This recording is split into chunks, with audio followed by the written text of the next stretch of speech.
इस supreme court ने बारहा पिछले 75 सालों में बारहा ये लिखा है कि चीफ जस्टिस का जो ऑफिस है वो पेतर फैमिलिया है, यानी वो फादर ऑफ द फैमिली है।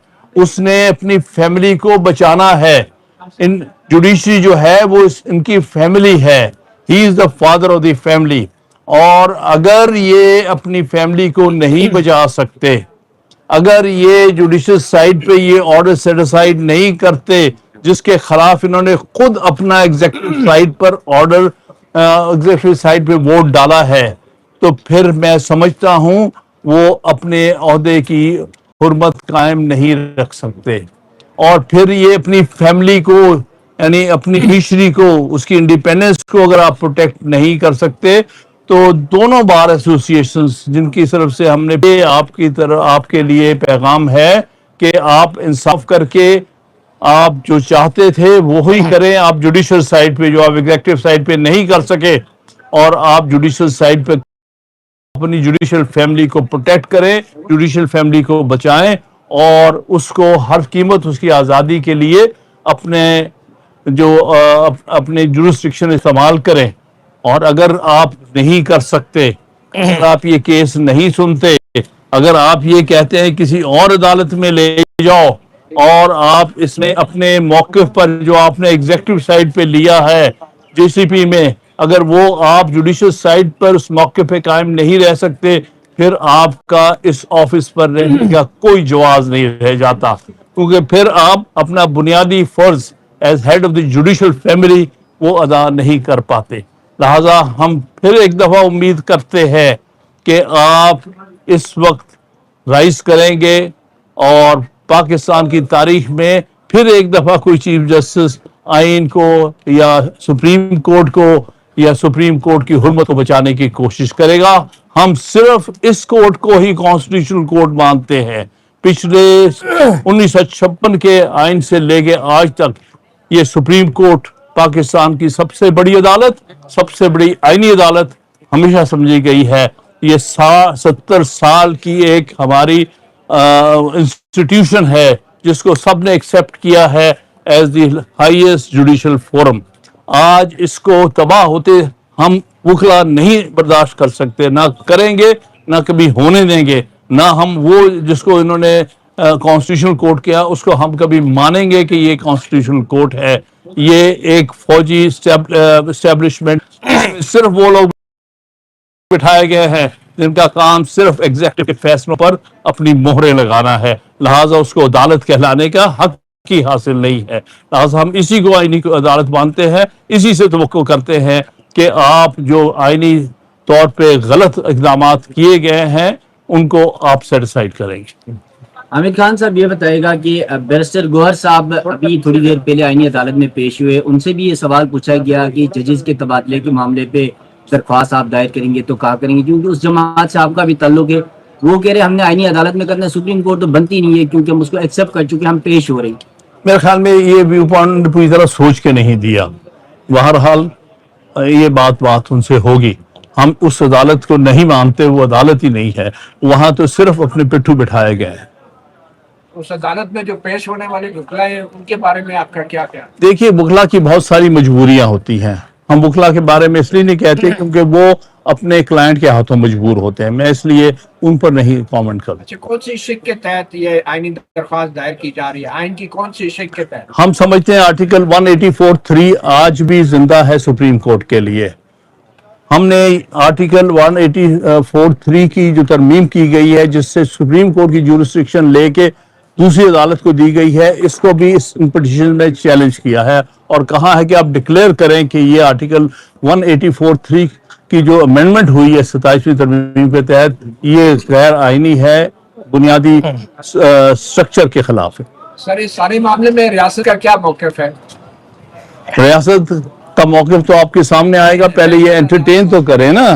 पहली बात तो ये है, चैलेंज जनाब जस्टिस याहिया आफरीदी के लिए है, आप केस लगाएं, हमारी भी सुने, उनकी भी सुने। रियासत आजाद साहब का क्या?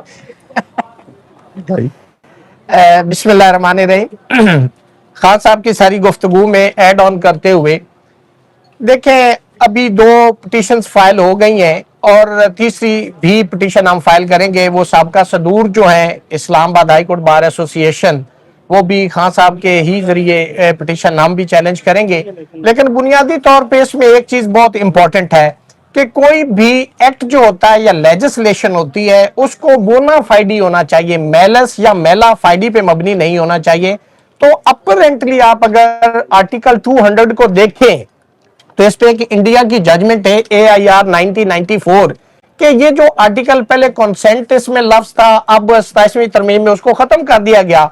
इसका पर्पस क्या है, इसकी रीजंस क्या है कि जी आपने अगर किसी जज को एक हाई कोर्ट से दूसरी हाई कोर्ट में अगर आपने ट्रांसफर करना है तो उसकी रीजंस देनी है, जस्टिफिकेशंस देनी है। मसलन एक हाई कोर्ट में टैक्स के 2 स्पेशलिस्ट जज थे, DB में बैठे, उन्होंने फैसला किया, डाइसेंट आ गया, तीसरा रेफरी जज की जरूरत पड़ती है, तो बोना फाइडी किसी दूसरी हाई कोर्ट से दूसरी हाई कोर्ट में उसको ट्रांसफर किया जा सकता है। लेकिन ये तो अपरेंटली आपको नजर आ रहा है बदनीति, मेला फाइडी कि आपने बल्क ऑफ जजेस और इस्लामाबाद हाई कोर्ट के जजेस, वो गयूर, वो आजाद मंश जजेस जिन्होंने खत लिखा और कहा कि इंटरफेरेंस होती है, वो गयूर जजेस और वो आजाद मंश जजेस जिन्होंने किसी भी इलीगल काम के आगे हाँ नहीं की, ये उनका गुनाह है। उन्होंने डोगर की सीनियरिटी को चैलेंज किया।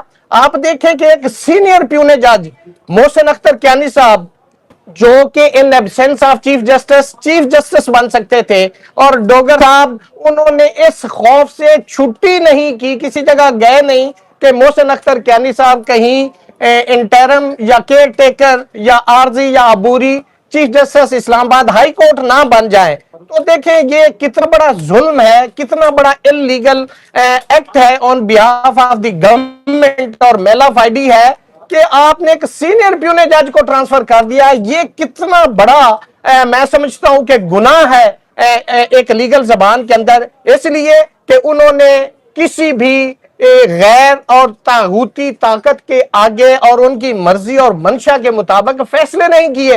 वो सिर्फ इतना सा कह देते, उन्होंने बड़ा कंपेल किया, उनके खिलाफ रेफरेंस बनाए जजेस के खिलाफ कि आप हाँ कर दें। वो जो है ना एक निक्की जी हाँ, उन्होंने निक्की जी हाँ भी नहीं की, और ये उनका गुनाह था कि आज तमाम जजेस को यहां से ट्रांसफर कर दिया गया। और इस्लामाबाद हाई कोर्ट का आज हालत आप देखें, हमारी तो हमेशा मंशा रही, खान साहब की क़यादत में हमने 2007 से जो तहरीक शुरू हुई, हम तो उसमें भी आजाद अदलिया की डिमांड करते रहे। आज पाकिस्तान के अंदर कोई आजाद अदलिया नहीं, कोई आजाद मंश जजेस नहीं है, ये एक डिपार्टमेंट बन चुका है, उसको जो फॉलो करते हैं, और अवाम का एतमाद भी इस इदारे पे अब नहीं रहा, वकला का तो था ही नहीं।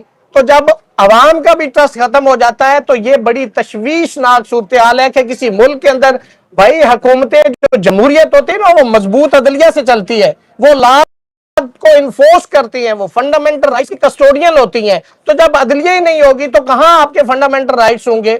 जो चैप्टर आइन के अंदर दिया गया आर्टिकल 8 से 28, उसकी कौन इंप्लीमेंटेशन करवाएगा? तो मैं समझता हूं कि ये सारी की सारी जितनी ट्रांसफर और पोस्टिंग हुई है वो इन जजेस को सबक सिखाने के लिए, ये भी तारीख का एक आपने देखा पहलू कि एक खत लिखा जजेस साहबान ने और उस खत की वजह से आइन को बदल दिया गया। ये पाकिस्तान की तारीख में पहली दफा हुआ है कि आपने उन जजेस को उठा के फेंक दिया है। अब आजाद अदलिया कहां है? आर्टिकल 175 सब आर्टिकल 3 में था कि आपने अदलिया को इंतजामिया से अलग करना है, आपने तो अदलिया को उठा के इंतजामिया की गोद में बिठा दिया है। ये जुडिशल कमीशन की कंपोजिशन आप देखें तो उसमें मेजॉरिटी है एग्जीक्यूटिव की, वो जिसको चाहे वो जज बनाए बाय विर्चू ऑफ वोट।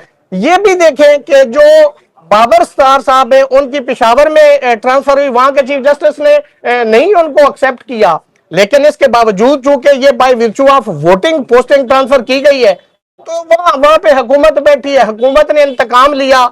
ये सियासतदानों का बहुत बड़ा गुनाह है कि उन्होंने ऐसी कानून साजी की और उनसे करवाई गई।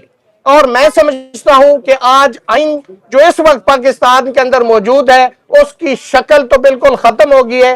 इस आइन को 1973 आइन मैं समझता हूं कि रहा ही नहीं है, इसको तो 26वीं और 27वीं तरमीम के तहत 2025 का आइन कहा जा सकता है। वो जो 73 का आइन था वो तो गायब हो गया, तो जुल्फकार अली भुट्टो ने 2/3 मेजॉरिटी से बनाया था। और मैं समझता हूं کہ اس ملک کی ضرورت ہے آزاد عدلیہ. جس ملک میں عدلیہ آزاد نہیں ہوتی نہ وہاں پہ جمہوریت ہوتی ہے, نہ وہاں پہ آئین اور قانون کی سپریمیسی ہوتی ہے, نہ وہاں لوگوں کے سٹیزنز کے فنڈامنٹل رائٹس ہیں ان کا تحفظ ہوتا ہے. تو ہم نے چیلنج کیا ہے, خان صاحب نے ان کو کونسل ہے, اور انشاءاللہ دیکھتے ہیں کہ سپریم کورٹ اس پہ کیا رسپونڈ کرتی ہے. اور میں سمجھتا ہوں, ہم ایکسپیکٹ کرتے ہیں کہ جیسے یحییٰ آفریدی صاحب نے جوڈیشل کمیشن میں سٹینڈ لیا ہے, آج بھی وہ جورسڈکشن اس کو ایزیوم کریں, آپٹ کریں, اور ہماری پٹیشنز کو ڈیسائیڈ کرتے ہوئے یہ جو 26ویں ترمیم تو ہم نے آلریڈی چیلنج کی ہوئی, آج تک اس کا فیصلہ نہیں ہوا. ہم نے خط کے اوپر جو سپریم کورٹ میں ہم نے چیلنج کیا تھا 184(3) کے تحت, وہ بھی ابھی تک پینڈنگ ہے. آج 27ویں کو بھی چیلنج کر دیا گیا ہے, ٹرانسفر اور پوسٹنگ کو بھی چیلنج کر دیا گیا. تو ہم سمجھتے ہیں کہ یہ چونکہ انکانسٹیٹیوشنل ہے, beyond the jurisdiction of the constitution جو دی گئی اس سے یہ پوسٹنگ ٹرانسفر کی گئی ہے, اس کو سیٹ اسائڈ کیا جائے اور ہماری جو پٹیشن ہے ان کو الاؤ کیا جائے. ریاست صاحب, آپ نے 26ویں یعنی ترمیم کو چیلنج کیا تو 27ویں آ گئی, آپ 27ویں کو چیلنج کر رہے ہیں تو 28ویں آ گئی, تو آپ کیا کریں گے؟ دیکھیں, ہمارے پاس ایک آپشن ہے متی کہ ہم چیلنج کر سکتے ہیں, ہم قانونی راستہ اپنائیں گے, ہمارے پاس تو اور کوئی آپشن نہیں ہے. ایکسپٹ تحریک تو چلائیں گے, وہ تو ہم چلا رہے ہیں. دیکھیں یہ 2-3 دن پہلے آپ نے دیکھا کراچی میں اتنا بڑا کنونشن ہوا ہے, لاہور میں کتنے کنونشنز ہوئے, اسلام آباد میں ہوئے, پشاور میں ہوئے, کوئٹہ میں ہوئے. تو وکلا تو کھڑے ہیں, لیکن وکلا کے اندر 2 کیٹیگریز ہیں. کچھ لوگ جو نوکری پیشہ ہے, جن کی چند ایک مجبوریاں ہیں, جو کمپرومائز ہیں, وہ شاید اس کے ساتھ نہ ہو. جو انڈیپینڈنٹ آزاد بنش لائرز ہیں وہ تحریک بھی چلا رہے ہیں, وہ کنونشنز بھی کر رہے ہیں, اور وہ کھڑے بھی ہیں اور وہ کھڑے بھی رہیں گے.